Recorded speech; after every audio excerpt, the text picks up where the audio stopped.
झाकळल्या नभात काव्य संग्रहाचे उत्साहात प्रकाशन, साहित्य, काव्य आणि वाचन संस्कृतीचा सुंदर संगम.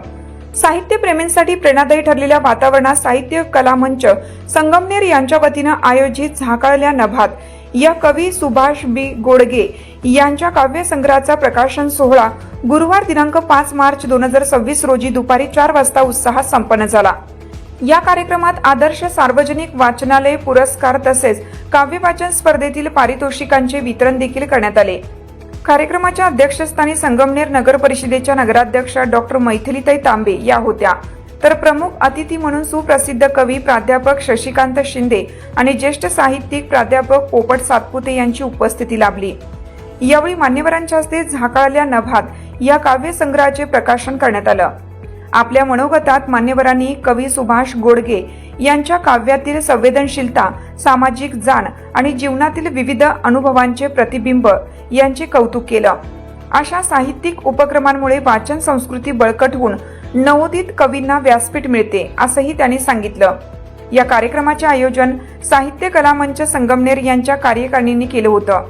मंचाच्या कार्यात सौ सुनीता घुले, कार्याध्यक्ष संजय नवले, उपाध्यक्ष कारभारी देवहारे, उपाध्यक्ष नितीन वाकचौरे, सचिव अनिल चांडक, सहसचिव दर्शन जोशी, खजिनदार अकबर शेख, कायदेशीर सल्लागार ॲडव्होकेट सुभाष गोडगे, तज्ज्ञ संचालक विजय पाटील, युवा संघटक सागर पन्हाळे, आलोक प्रकाश बर्डे, मार्गदर्शक सौ प्रतिमा काळे तसेच महिला संघटक सौ नम्रता दिघे आणि सौ अर्चना ठुबे यांनी परिश्रम घेतलं.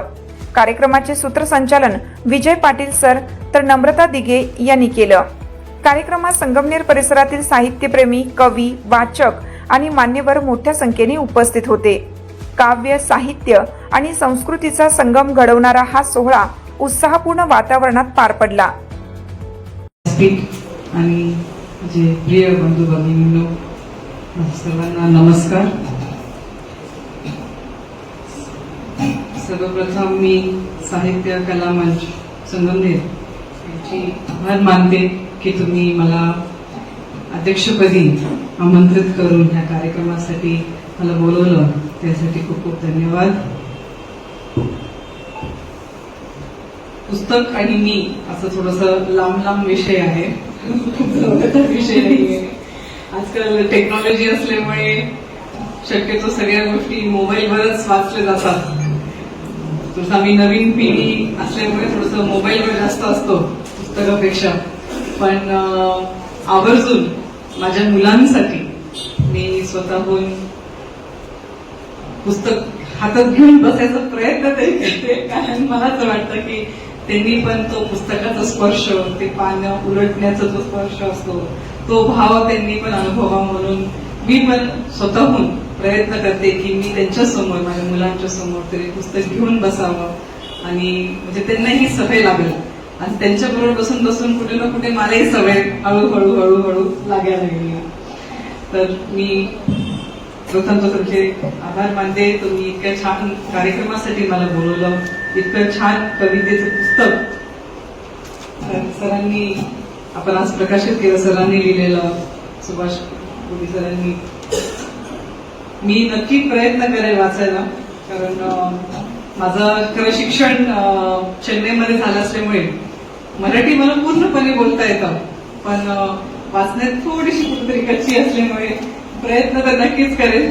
पण मला असं वाटतं की कविता मला ऐकायला खूप आवडते, नेहमी ऐकण्याचा प्रयत्न खूप करते. जसं मी म्हटलं, टेक्नॉलॉजी जमाना असल्यामुळे आपल्याला सगळं युट्यूबवर अवेलेबल असल्यामुळे ते मग ऐकण्यात, ऑडिओ बुक्स ऐकण्यात जास्त आमचा वेळ जातो.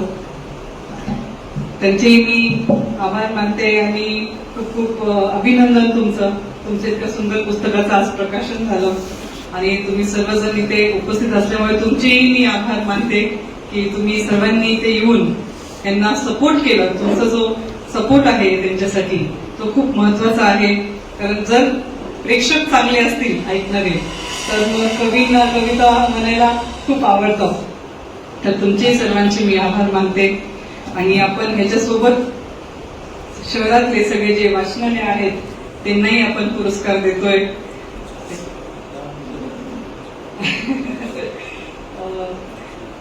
आमच्या नगरपालिकेला सुद्धा भेटतोय असं मला कळालेलं आहे. आमचे सर दिसत आहेत तिथे. तर आमच्या घरी म्हणजे डॉक्टर सुधीर तांबेंना, दुर्गाताई तांबेंना, सत्यजित दादांना आणि डॉक्टर हर्षद तांबेंना सुद्धा या चौघांनाही वाचण्याची खूप जास्त आवड आहे. तुम्ही जरी कधी घरी आले तर आमच्याकडे असं एक पूर्ण रूम भरलेली नुसती पुस्तकांची. तर त्यांना सर्वांना खूप आवड आहे. म्हणजे येता जाता आमचे जे डॉक्टर तांबे तर सकाळी रात्री झोपताना सुद्धा पुस्तक घेऊनच झोपतात. मध्ये जागा देखील परत पुस्तक वाचायला लागतात पप्पा आमचे. तर त्यांना इतकी आवड आहे पुस्तक वाचायची. आणि परत मला एवढं बोलता येत नाही, मला माफ करा. माझं एवढं प्रॅक्टिस नाहीये बोलायची, तर हळूहळू माझी प्रॅक्टिस व्हायला लागलेली आहे. तर तुम्ही सर्वांनी मला इथे बोलवल्याबद्दल परत धन्यवाद. जय हिंद, जय महाराष्ट्र. आणि कुठे येऊन थांबला या सर्व प्रवासाचं वर्णन ज्यांनी या काव्यसंग्रहाचं लेखन केलं असे सन्माननीय सुभाषजी गोडगे यांचा हा काव्यसंग्रह म्हणजे हा निसर्ग सौंदर्य आणि सृष्टी सौंदर्याचं हळूवार केलेलं वर्णन या कवितांमध्ये दिसून येतं. मी या काव्यसंग्रहाचे लेखक कवी सन्माननीय ॲडव्होकेट सुभाषजी गोडगे सर यांना विनंती करतो की त्यांनी आपला हा प्रवास आपला सर्वांसमोर उलगडावा.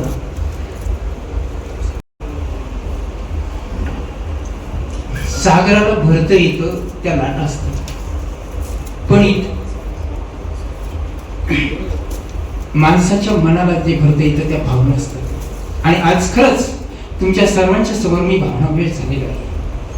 आज आमच्या साहित्य कला मंच आयोजित हा झाकाळलेल्या नभात हा काव्य संग्रह प्रकाशित करण्याचा योग आपल्या नवनियुक्त नगराध्यक्षा मैथिलीताई यांना मी धन्यवाद देतो की त्यांनी उपस्थित राहून माझ्या ह्या काव्यसंग्रहाचं प्रकाशन केलं.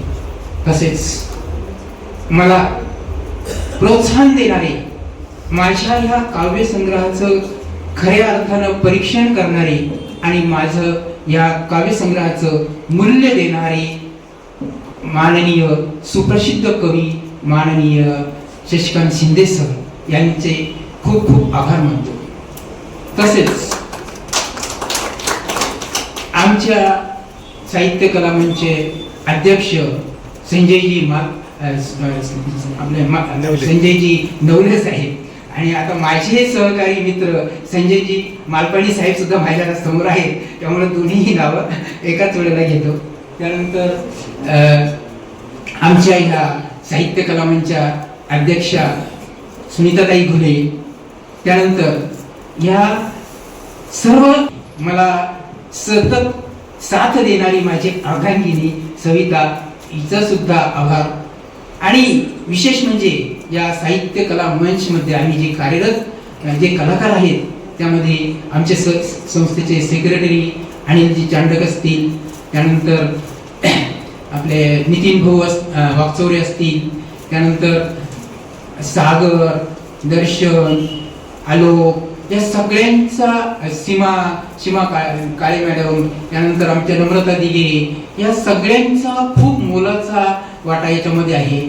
त्यानंतर आमच्या सोबत काम करणारे, नेहमीच आम्हाला मदत करणारे घुले सर यांना, या सगळ्या टीमचं परत एकदा असं म्हणजे हा त्यांच्या ह्या म्हणजे प्रयत्न हा कार्यक्रम घडून आलेला आहे.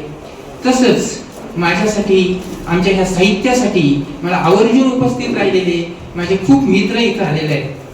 त्यामध्ये रमेशजी शिंदे असतील, डॉक्टर वागचौरे असतील, त्यानंतर पेटकर डॉक्टर असतील, त्याच्यानंतर परदेशी सर असतील, जोरवर सर असतील, काम करणारे राक्षस सर आहेत, त्याच्यानंतर म्हणजे अब्रार सर आहेत.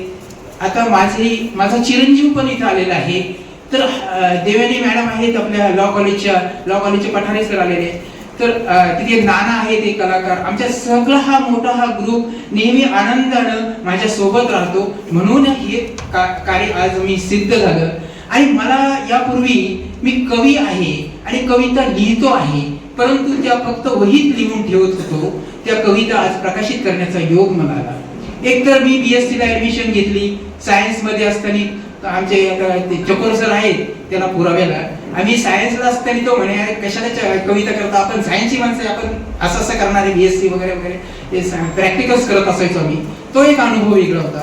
आपण मासिकामध्ये कविता दिली की ती छापून यायची, अरे मग आपणही कविता करू शकतो असं वाटायचं. आणि त्या मनातून भावनेतून येणाऱ्या कल्पना आहे, कल्पनेतून ज्या कविता मी कागदावर लिहून हळूहळू मासिकात प्रकाशित करण्यासाठी देऊ लागलो. त्या पेपरमध्ये, मासिकामध्ये, दिवाळी अंकामध्ये येऊ लागलं. पण तरी सुद्धा ते वातावरण असं होतं की त्या कविता प्रकाशित झाल्या, मी शांत बसायचो, एखादा पुरस्कार मिळाला घ्यायचो, कारण पुढच्या काहीतरी गोष्टी जीवनातल्या चालू असायच्या. त्यानंतर मी दुसरी गोष्ट, मालपाणी सर आहेत आता, ॲडव्होकेट मालपाणी सर, ते आमच्या शिक्षण प्रसारण संस्थेचे एक पदाधिकारी असल्यामुळं नेहमी कॉलेजमध्ये यायचे. आता त्यांच्या सहवासात आम्ही असताना ते ॲडव्होकेट आमचे बरेच होते, बरेच विद्यार्थी आमचे ॲडव्होकेट झाले. आमच्या लॉ कॉलेजचे जवळजवळ 32 विद्यार्थी आज JMFC आहेत, ते न्यायाधीश आहेत, आणि कितीतरी विद्यार्थी ॲडव्होकेट आहेत. हे आमचं भाग्य आहे की आम्हाला त्यांचाही सहवास मिळतो. त्यांच्याही रात्री मला खूप प्रतिक्रिया आल्या हे तुमच्या प्रकाशनात. कारण गॅदरिंगच्या वेळेला मी लॉ कॉलेजचं गॅदरिंग असलं तेव्हा मॅडम सांगते की लॉ कॉलेजचं गॅदरिंग माझ्याशिवाय होत नव्हतं, कारण कुणी असलं गोडगे सर आले तर, आणि त्यावेळेस एखादी माझी कविता म्हणावी असा विद्यार्थ्यांचा आग्रह असायचा. हा एक मोठा पॉझिटिव्ह अप्रोच माझ्या पाठीमागं होता. आणि मग मी यातून माझ्या दरवर्षी एक डिग्री माझी चालू होती. मी माझ्या MA केलं, मिसेसचं MA माझं पण MA आहे. मी BSc झाल्यानंतर MA केलं, त्याच्यानंतर मी MPhil केलं, त्याच्यानंतर मी लॉमध्ये डिग्री घेतली. अशा वेगवेगळ्या डिग्र्या मी दरवर्षी घेत राहायचो. माझी मुलगी ज्यावेळेस डिग्री फायनल इयरला होती त्यावेळेस मी MPhil करत होतो.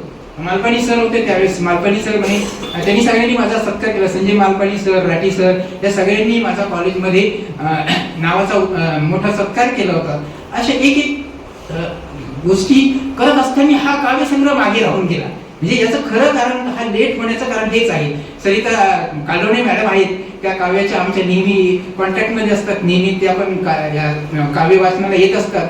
त्यांना एकदा समजा मी बोललो होतो की हा काव्यसंग्रह प्रसिद्ध करायचा. दरवर्षी तो लांबत गेला विषय. माझ्याकडे इथे माझ्या साडूची मुलगी, त्या माझी मेवणी म्हणावं लागेल, त्या आलेल्या आहेत, नंदा पासलकर म्हणून. तर त्यांच्या मुलीने हा काव्यसंग्रह आधीच लिहून कॉम्प्युटरमध्ये टाकून तयार करून ठेवला होता. तिचं लग्न 2011 साली झालं, तेव्हाही तो तसाच पेंडिंग पडून राहिला. मी माझ्या कामात परत राहून गेलो. असा हा याचा प्रवास हा अतिशय म्हणजे लांबत गेला. आणि आता मी ॲडव्होकेट म्हणून ज्यावेळेस कोर्टात जातो, त्या कोर्टातल्या गोष्टी आता मालपाणी सरांना माहिती आहे की त्यामध्ये आम्ही सकाळपासून संध्याकाळपर्यंत एवढं बिझी असतो की त्या कामामध्ये हा वेळ मिळत नाही. तरी सुद्धा परवा रमेश सरांनी, रमेश शिंदे सर, वागचौरे डॉक्टरांनी इतकी छानपैकी गार्डनमध्ये स्पर्धा, आपले काव्य वाचनाचा आम्ही 36 कवींचा एक मोठा कार्यक्रम घेतला. रात्री 11 वाजेपर्यंत आम्ही मनमुराद सगळ्या कविता कुसुमाग्रजांच्या सुद्धा झाल्या आणि आमच्या स्वतःच्या झाल्या. खूप छान असा मोठा कार्यक्रम झाला. आता हे बघा, जीवनामध्ये पैसा मिळवतो, आपण मिळू शकतो. ज्या वेळेस आपले बंगले, गाड्या वगैरे ह्या आहेत त्या आपण एक दिवशी इथे ठेवून वरती जाणार आहोत, त्या दिवशी आपल्याला ह्या सगळ्याचं मोल ही झिरो होणार आहे. परंतु ही जी इंटेलेक्च्युअल प्रॉपर्टी आहे, कॉपीराईट ऍक्ट प्रमाणे आमच्या कायद्यानुसार याची कुणीही कॉपी करू शकत नाही. सरिता कालडोणे झाल्या, आमच्या घुले मॅडम झाल्या किंवा चांडक सर झाले, आम्हाला ह्या गोष्टीची, सगळ्या ह्या पुस्तकाची ही प्रॉपर्टी ही आयुष्यभर मुलांसाठीच नव्हे तर पुढच्या पिढीसाठीच नव्हे तर ह्या पुढच्या येणाऱ्या प्रत्येक पिढीसाठी ती आदर्श ठरणार आहे. आणि त्याचा काहीतरी जे साहित्याचा इतरांसाठी त्याचा उपयोग होणार आहे. एक महत्वाचं म्हणजे निर्माणों के पावन युग में हम चरित्र निर्माण न भूले, स्वार्थ साधना की आंधी में वसुध का कल्याण न भूले.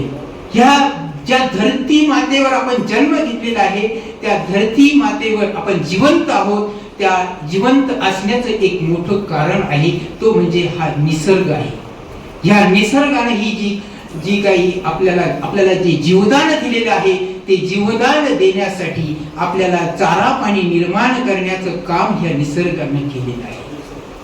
त्यानंतर ह्या निसर्गामध्ये जे पिकलं जातं, जे काही जीव जंतू राहतात, जे वनस्पती आहेत, त्या सर्व वनस्पतींपासून आपण जिवंत आहोत.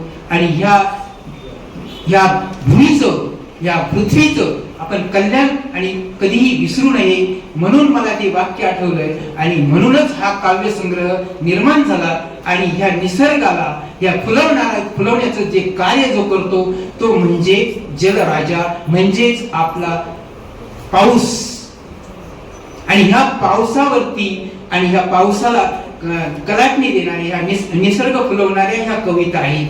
आणि म्हणून हे माझं कविमन इथे दरवेळी हे असं घुसमट माझ्या मनाची होत होती आणि ती काव्याच्या रूपानंच सारखी मनात घुटमळत होती. ती पुस्तकाच्या रूपाने येण्यासाठी जरा वेळ लागला आणि हा काव्यसंग्रह प्रकाशित झाला. याचा आनंद आज माझ्या मनावर खूप मोठा आनंद मला आज झालेला आहे. आपण सर्वांनी इथे उपस्थित राहिलात आणि मला खूप खूप मोठं प्रोत्साहन आज मिळालेलं आहे. एवढंच नव्हे तर अजून एक दुसरा 50 कविता माझ्या तयार आहेत. त्या कवितांचा सुद्धा पुढं कविता संग्रह प्रकाशित करण्याचा योग तुमच्या हस्ते होईल आणि तुमच्या उपस्थितीत होईल अशी मला खात्री वाटते. धन्यवाद. होतोय. माझे सर्व सहकार्यांचं मनोगत फक्त मी व्यक्त करतोय प्रातिनिधिक. इथे आमचे मार्गदर्शक विलासराव कोरडे, पाठीमागे पांडुरंग सर, सर्वच मंडळी आहेत. फक्त मी शब्दांकित करतोय असं गृहीत धरा. या सर्वांच्या वतीनं मी बोलतोय असं सर्वांनी गृहीत धरा. प्रथमतः तुम्ही आम्हाला सन्मानित केलं सर्वांना, म्हणून या साहित्य कला मंचचे जे काही करते करविते आहेत त्यांचा पहिल्यांदा आभार मानतो. याचं कारण असं आहे की ही उपेक्षित क्षेत्र आहे, याची कोणीच दखल घेत नाही आणि तुम्ही दखल घेतली म्हणून आम्हाला बरं वाटलं की एक व आनंद वाटला की आमची कोणतरी दखल घेतली. कारण आम्ही ग्रामीण भागामध्ये काम, आपण संघटनेत रुरलच आहे, सगळेच ग्रामीण भागामध्ये आपण काम करतो आणि अशी दखल घेतल्यामुळं काम करायला प्रोत्साहन नक्कीच मिळतं. म्हणून या कलामंचचे पहिल्यांदा आपलं साहित्य कलामंचचे प्रथमतः हृदयपूर्वक आभार पुनश्च एकदा मी मानतो. ते आमच्या वाचनालयांची निवड केली म्हणजे संजयजी नवले किंवा त्यांची जी टीम आहे ही सातत्याने तिथे जाते, पाहते, आमच्या सहकाऱ्यांबरोबर संवाद करते प्रत्येक वाचनालयामध्ये आणि मग त्यांचे काही निकष आहे त्यांनी लावले असतील आणि आम्हाला या ठिकाणी प्रोत्साहित करायला बोलवलं. आजचा हा इव्हेंट त्यांनी घडविला सर्वांनी, म्हणून धन्यवाद. आता ग्रामीण भागामध्ये मी फार्मर आहे सर, शशिकांत सरांना मुद्दाम मी फार्मर आहे, एक ग्रॅज्युएट फार्मर आहे आणि मग ग्रामीण भागामध्ये आमच्या सहकार्याने वाचनालय उभं केलं आणि त्या सर्वांच्या सहकार्याने ती चळवळ पुढे नेण्याचा प्रयत्न आम्ही केला. आज आमच्या गावच्या या स्वामी विवेकानंद वाचनालयात 13,000च्या वर पुस्तकांचा संच आहे, दर्जेदार पुस्तकं आहेत. डॉक्टर आता ज्या अध्यक्ष गेल्या त्यांचे कुटुंबीय डॉक्टर तांबे, दुर्गाताई तांबे दरवर्षी आमचा एक उपक्रम करतात. फाउंडेशन पासून आजपर्यंत आम्ही काही प्राइज डिस्ट्रीब्युशन वगैरे करतो आणि त्याच्यामध्ये ते सहभाग घेतात आणि आम्हाला प्रोत्साहन पण देत आहेत. तर आमचा या वाचनालय चळवळीमध्ये मी एक सर्वांचं प्रातिनिधिक मनोगत व्यक्त करतोय की आम्हाला फायदा काय झाला की एक बाजू आमची थोडीशी जी चांगलं सामाजिक काम करतात त्यांना राजकारण पण करावं लागतं चांगल्या समाजासाठी, लोकांसाठी, असा एक भाग त्यामध्ये सर आहे. तर ही स्पर्धा परीक्षांचं मटेरियल आहे. अनेक विद्यार्थ्यांनी तिथं अभ्यास केला, काही स्पर्धा परीक्षेमधून अधिकारी झाले, काही वेगळ्या वेगळ्या ठिकाणी गेले, पेपर्स येतात, रोज तिथे लोक बसलेले असतात, पुस्तकांचा एक्सचेंज होतो, सर्वच बाबी तिथे आहे. सर्वात मोठा फायदा सर असा झाला की 20-25 वर्ष झाले आम्हाला वाचनालय सांगतो, 2-2.5 जनरेशन वैचारिक शांतता, समाजामधला हार्मोनी, चांगलं आरोग्य, सामाजिक आरोग्य मेंटेन करायचं काम आमचा प्रत्येक कार्यकर्ता आज वाचनालयाच्या माध्यमातून करतोय. आणि हा फायदा असा आहे की आमचं स्वतःची डेव्हलपमेंट होती, आमच्या कुटुंबाची होती, त्याबरोबर परिसरामध्ये जे काही आमचे कार्यकर्ते, जी पिढी आहे ही सामाजिक आरोग्य सांभाळून असल्यामुळे आमचं वातावरण आनंददायी असतं, सुखदायी असतं. आम्हाला आनंद वाटतो या चळवळीचं. झपाटलेले कार्यकर्ते आमचे की निस्वार्थपणे काम करतात. हे चल रे पुस्तक न्यायला, शाळेत जा, पुस्तकं वाचून दाखवा. आपल्या कविता किती वाचल्या आम्ही, अनेक वेळेला आम्ही या ठिकाणी असे उपक्रम पण घेतले. फक्त समाज बांधणीचं काम, समाज घडवण्याचं काम आमचे सर्व सहकारी या ठिकाणी करतात. विलास कवडेंनी मला विशेष आनंद झाला जेव्हा कवडे सरांनी असं सांगितलं की त्यांनी 32 वाचनालय चालू करण्याचा प्रयत्न केला. मी आपणास कवडे सर सांगू शकतो आणि आपल्या सगळ्या वाचनालयात सांगू शकतो की आपल्याला केव्हाही मीटिंग घ्यायची असेल, केव्हाही एकत्र यायचे असेल तर श्री किसन कस्तुरचंद गोयलची जी लायब्ररी आहे ती आपल्याला उपलब्ध राहील. माझं काही दुःख पण आहे ते मी आता सगळे वाचनालय मंडळी आहेत ते. 1975-76 साली मी श्रीकृष्ण कस्तुरचंद लोहे लायब्ररी रीडिंग रूम सुरू केलं. का सुरू केलं त्याचं मुख्य कारण असं होतं की त्यावेळेस आपल्या संगमनेरामध्ये कुठलीही विद्यार्थ्यांची राहण्याची सोय नव्हती आणि गावाकडून येणाऱ्या बसेसही रेग्युलर नव्हत्या. आज तसं नाही आहे. आज प्रत्येक गावातून विद्यार्थ्यांसाठी बसेस येतात, विद्यार्थी परत आपल्या घरी जाऊ शकतात. त्यावेळेस ती परिस्थिती नव्हती आणि म्हणून अनेक मुलं खोल्या घेऊन राहत असत. एकेका खोलीमध्ये 15-15, 20-20 मुलं राहत असत आणि खोली असायची साधारणपणे 20x15ची खोली असायची. त्याच्यामध्ये 10-15 मुलं राहायची. त्याच ठिकाणी ते अभ्यास करायची, त्याच ठिकाणी ते स्वयंपाक करायची, त्याच ठिकाणी कोर्टात येणारा पाहुणा त्याच ठिकाणी, गावातला येणारा पाहुणा त्याच ठिकाणी थांबायचा. आणि अनुभव असा की मी साधारणपणे महिना 1.5 महिना अभ्यास करून चांगले मार्क मिळवायचो. माझे हे मित्र वर्षभर अभ्यास करून त्यांना मार्क्स मात्र मिळायचे नाही. आणि म्हणून जेव्हा मला सामर्थ्य आलं त्यावेळेस मी सगळ्यात प्रथम लोहे लायब्ररी रीडिंग रूम सुरू केली. दुःख दुसरं असं की त्याबरोबर मी श्रीकृष्ण कस्तुरचंद लोहे बाल वाचनालय पण सुरू केलं. पण हे माझं बाल वाचनालय फिरतं बाल वाचनालय होतं. त्याचा अनुभव मात्र काही चांगला नाही. आजही माझ्या पेट्या तशाच्या तशा पडलेल्या आहेत. त्याची कल्पना अशी होती की प्रत्येक गावामध्ये जे काही शाळा आहेत त्या शाळांनी ती पेटी न्यायची, वाचायची. मुलांनी 1 महिना 1.5-2 महिने ठेवायची, ती पेटी परत आणून द्यायची, दुसरी पेटी न्यायची. पण त्या पेटीतली पुस्तकं हरवली तर त्या शिक्षकाला खिशातून पैसे भरावे लागत. म्हणून ते पेट्या नेणं बंद झालं. पेट्या माझ्याकडे आजही पडू नये. वाचनालय ज्यावेळेस सुरू झालं मला अभिमानानं सांगावं असं वाटतं की अनेक माझ्या वाचनालयाचे सभासद, ज्याला अनेक पदाधिकारी, अनेक ठिकाणी अनेक शासकीय पदाधिकारी, जेव्हा एक फक्त वाचनालय वाचन करण्यासाठी अभ्यासाकरता जागा उपलब्ध होते त्यावेळेस त्याचे अनेक त्यांच्याकडे, कारण की माझ्याकडे आपल्याला माहिती आहे की नाही माहीत नाही, आमची प्रवेश फी आज 21 रुपये आणि मासिक फी आज 20 रुपये. सकाळी 8 वाजेपासून रात्री 11 वाजेपर्यंत आमची लायब्ररी चालू असते आणि या लायब्ररीमध्ये फॅन, पाणी वगैरे सगळ्या व्यवस्था, टेबल, खुर्च्या, लाईट हे सगळं आम्ही केलेलं आहे. त्याच्यामध्ये हे मी करू शकतो कारण की माझ्याकडे ती ताकद आहे. मला खूपच आनंद झाला की 32 वाचनालय आहेत. शासन मदत करतं की नाही मदत करत मला माहीत नाही, कारण की मी आतापर्यंत 3 शाळांच्या लायब्ररी तयार केलेल्या आहेत. माझ्याकडे तशी ताकद आहे. का कसली ताकद आहे ते महत्वाचं नाही, पण आहे. मी आपल्या 32 वाचनालयांना शब्द देतो या निमित्तानं की आपण सिद्ध करा, मी तुमच्या पाठीशी आहे. तुमच्या वाचनात माझ्याकडून पुस्तकं नक्की येतील, चांगली पुस्तकं येतील, भरपूर पुस्तकं येतील. तो मी निश्चितपणे प्रयत्न करेन. मला इथं बोलवलं आणि विशेषतः सगळे वाचनालय लोक चालवले, कारण की वाचाल तर जगाल हे ठरलेलं आहे त्याच्यामध्ये. त्याशिवाय कुठलीही जगामध्ये प्रगती होऊ शकत नाही. ह्याच्यावर माझी पूर्ण श्रद्धा आहे. आपल्याला सगळ्यांचं अभिनंदन. आणि इथे मला बोलवलं, 2 बोलण्याचे शब्द बोलण्याची संधी दिली. सगळ्यांचे धन्यवाद. आग्रहाने मांडू शकतो असे सुभाष गोडगे सर यांच्या झाकाळल्या नभात या पुस्तकाचं प्रकाशन झालं असं आपणा सर्वांच्या वतीनं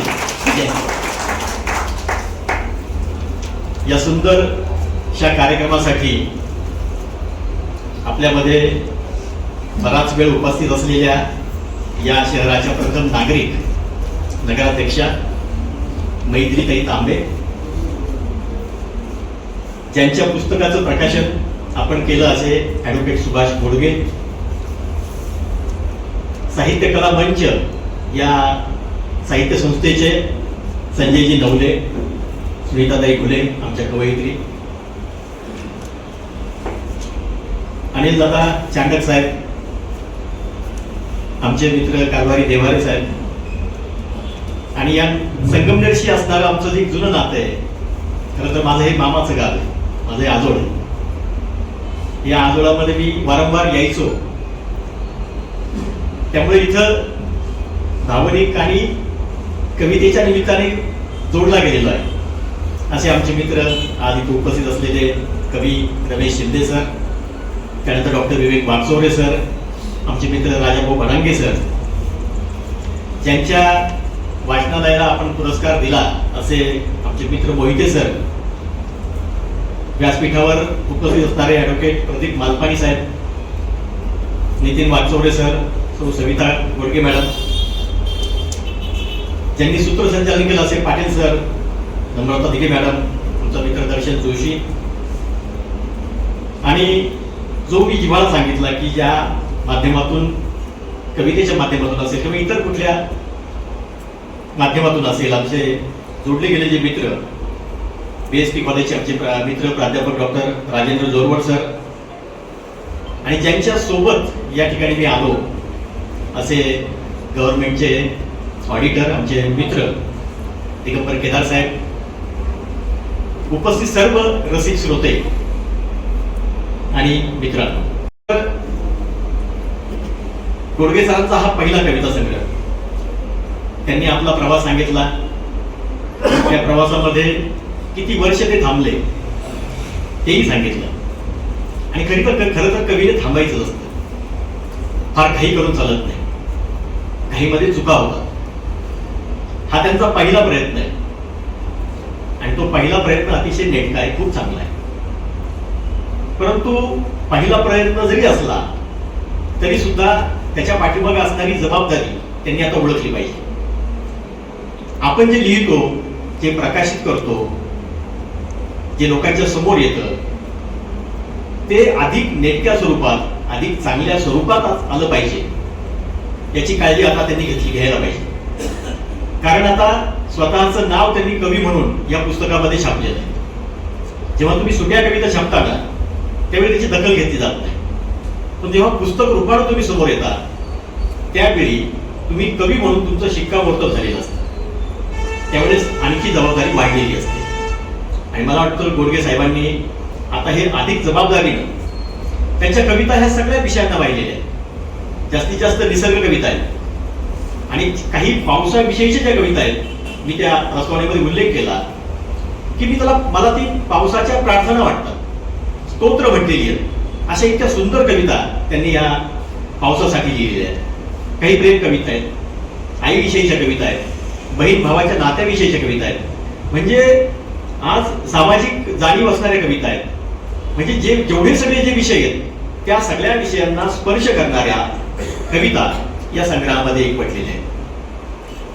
आणि त्यांचं सामाजिक भान त्यांनी सुटू दिलेलं नाही. याचं कारण असं, केवळ पुस्तकाचं प्रकाशन समारंभामध्ये ठेवलेलं नाही, त्याच्या जोडीला आपल्या तालुक्यामध्ये किंवा तालुक्याच्या बाहेर असणाऱ्या वाचनालयांना त्यांनी पुरस्कारित केलं, त्यांनी त्यांना सन्मानित केलं. ही सामाजिक जाणीव आहे. आणि ही सामाजिक जाणीव कशामुळे आली आहे तर वाचनातून आली, कवितेतून आली. कवितेचं हे कामच असतं की तुमच्या जाणीवा अधिक विकसित करत जाणं. आता लांडगे साहेबांनी त्याचा उल्लेख केला या ठिकाणी की पुस्तकांची चळवळ, वाचनालय म्हणजे पुस्तकांची चळवळच आहे, ते चालवत आहेत. तर ही अतिशय महत्वाची गोष्ट. पुस्तकं आपल्या आयुष्यामध्ये क्रांती घडवून आणत असतात. ती आपल्यालाही समजत नाही. खरं तर पुस्तकं आपल्याला काय देतात तर पुस्तकं आपल्याला एक माणूस म्हणून उभं राहण्याचं बळ देतात. पुस्तकातूनच आपण अनेक गोष्टी शिकतो. संवेदनशीलता, इतरांबद्दल असणारा आस्था, इतरांबद्दल असणारी आस्था, इतरांबद्दल असणारा आदर, प्रेम, ममता, माया, या सगळ्या गोष्टी आपल्याला पुस्तकं शिकवत असतात. आणि म्हणून या कवडे साहेबांनी असेल किंवा लांडगे साहेबांनी असेल, या दोघांनी आपलं मनोगत या ठिकाणी व्यक्त केलं आणि त्याला मालपाणी साहेबांनी अतिशय चांगला दुजोरा दिला की ही चळवळ जिवंत राहिली पाहिजे. वाचनालयांच्या अनेक समस्या आहेत, कारण शासनाला काहीच देणं घेणं नाही या गोष्टींशी. तुम्ही चालवताय, तुम्ही तुमच्या बळावर चालवा. आपण वेडे असतो ना, आपल्याला ही चळवळ चालवायची असते, आपण त्यासाठी ध्यास घेतलेला असतो. ती गोष्ट महत्वाची आहे. मला वाटतं तो ध्यास महत्वाचा आहे. वाचलं पाहिजे, वाचलं तरच इथून पुढच्या पिढ्या शिकतील, चांगलं काही आत्मसात करतील. नाही तर मग आता जो ट्रेंड आलेला आहे, आता जे माध्यमं आलेली आहेत, या माध्यमांनी बऱ्यापैकी सामाजिक विघटनाचा किंवा सामाजिक बेजबाबदारपणाची काही गोष्टी त्या करतायत. तर त्याच्या आहारी जायला नको पुढच्या पिढ्या. म्हणून वाचनाची चळवळ ही जिवंत राहिली पाहिजे. वाचाल तर वाचाल असं आत्ताच म्हटले की अतिशय खरी गोष्ट आहे आणि महत्वाची गोष्ट आहे. तर मला वाटतं झाकाळ्यांना भात या संग्रहाच्या निमित्तानं या सगळ्या गोष्टींचा या ठिकाणी उल्लेख आपण करतो आहोत. त्यासोबतच त्यांनी काही त्यांच्याच संग्रहाचं जे नाव आहे झाकाळ्यांना भात अशी एक ओळ देऊन त्यांनी त्या ओळीवरच काही कविता लिहायला सांगितल्या होत्या आणि त्याला चांगला प्रतिसाद मिळाला. खूप चांगल्या कविता इथं आल्या, त्याचं परीक्षण झालं आणि त्या कवींना आपण इथे या ठिकाणी सन्मानित केलं. खरं तर ही सामाजिक जाणीव त्यांनी या निमित्ताने प्रकट केली, याबद्दल गोडगे साहेब आपलं अतिशय अभिनंदन.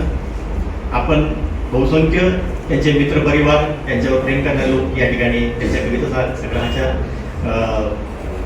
प्रकाशनासाठी तर जमलात, ही आनंदाची गोष्ट आहे. पण मी जबाबदारीचं जे भाग म्हटलो मगाशी, ती जबाबदारी कवीची काय असते? कारण कवी हा समाजाचा आरसा असतो. एक तत्वज्ञ असं म्हटलं होतं की ज्या शहरामध्ये, ज्या गावामध्ये कवितेला पोषक वातावरण नसेल, त्या ठिकाणची सामाजिक वीण ही विस्कटायला वेळ लागत नाही. आता ही गोष्ट ज्यांना कवितेविषयी काही माहीत नसेल किंवा कविता म्हणजे काय या गोष्टीविषयी ज्याला आस्था नसेल, त्याला ती समजणार नाही. परंतु कवितेची जाण असणारे लोक या गोष्टीचा निश्चित आनंद घेतील किंवा त्या गोष्टीचा बोध घेतील असं मला वाटतं. आपल्याच तालुक्यामध्ये ज्यांनी कार्यक्रमासाठी पोपट सातपुते सरांना इथं निमंत्रित केलं होतं, ते काही कारणामुळे आजारी असल्यामुळे येऊ शकले नाही. खरं तर गोडगे सरांची आता जबाबदारी आहे किंवा सगळ्या कवीची जबाबदारी आहे. जर खूप चांगलं लिहायचं असेल ना, तर खूप चांगलं वाचलं पाहिजे, चांगली कविता संग्रह. तर आपल्या मराठी साहित्यामध्ये कवितेची खूप मोठी परंपरा आहे. म्हणजे संतांपासून तर आजच्या समकालीन काही कवीपर्यंत खूप चांगलं लिहिलं आहे. मी म्हणत नाही की तुम्ही खूप लांबवरच्या कवींना जाऊन भेटा किंवा त्यांच्याशी बोला, त्यांचे संग्रह वाचा. आपल्या जिल्ह्यामध्ये खूप चांगले कवी आहेत. पोपट सातपुते त्यातलं एक अतिशय महत्वाचं नाव आहे. त्यांचे 2 कविता संग्रह प्रसिद्ध आहेत, रामस्वर आणि सावल्या, गरम झळा आणि संभ्रमाची फळे. जो गाथा सप्तशती नावाचा जो ग्रंथ आहे तो मला वाचता येत नाही. रात्रीची वेळ, मुलाला अभ्यास करायचा आहे, घरामध्ये आई आहे आणि वडील आहे. मुलगा म्हणाला, आई दिव्याची वात मोठी कर, मला वाचता येत नाही. वडील म्हणाले, अगं दिव्याची वात कमी कर, मला झोप लागत नाही. वडील म्हणाले, अगं दिव्याची वात आई रात्रभर, दिव्याची वात कमी जास्त करीत राहिली. आई रात्रभर दिव्याची वात कमी जास्त करीत राहिली आणि आयुष्यभर दोघांमध्येच वातीसारखी जळत राहिली आणि आयुष्यभर दोघांमध्येच वातीसारखी. या निमित्ताने आपल्या सर्वांच्या वतीनं मी गोडगे सरांना अतिशय मनापासून शुभेच्छा देतो. प्रकाशित झालं या कार्यक्रमासाठी माननीय अतिथी श्रीकांतजी शिंदे सर, त्यानंतर प्रदीपजी मालपाणी सर, डॉक्टर मैथिलीताई तांबे यांनी आवर्जून या कार्यक्रमाला हजेरी लावली. त्याचबरोबर डॉक्टर विवेक वाकचौरे सर, रवीजी शिंदे सर, त्याचनंतर विलासरावजी कवडे सर, आमचे स्वर्गीय गेम लांगे सर, त्याचबरोबर सर्व साहित्य कला मंचाचे आमचे सर्व शिलेदार ज्यांनी हा कार्यक्रम यशस्वी करण्यासाठी खूप मोलाचा असा सहकार्य केलेला आहे. त्यामध्ये आणि पाटील सर आणि नम्रता दिघे मॅडम यांचंही सूत्रसंचालन या ठिकाणी चांगलं झालेलं आहे, त्यांचंही मी या ठिकाणी स्वागत करतो. त्याचबरोबर देवारी सर असतील, आमचे अकबर भाई असतील, सागर पन्हाळे असतील, त्यानंतर आलोक असेल आणि सर्वच आपली जी टीम आहे, राजाभाऊ भांडगे पण या ठिकाणी आलेले आहेत. मी आलेल्या सर्व पुरस्कारार्थींचं, त्याचबरोबर वाचनालयात जे ज्यांना पारितोषिक मिळते त्यांचं मी सर्वांचं या ठिकाणी अभिनंदन करतो आणि त्यांच्या भावी वाटचालीसाठी खूप शुभेच्छा देतो. देशपांडे साहेब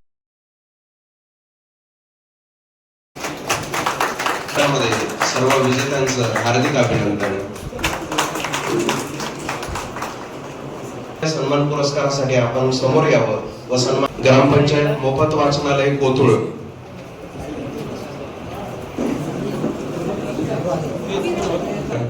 मौलाना आझाद वाचनालय संगमनेर यांनी तयार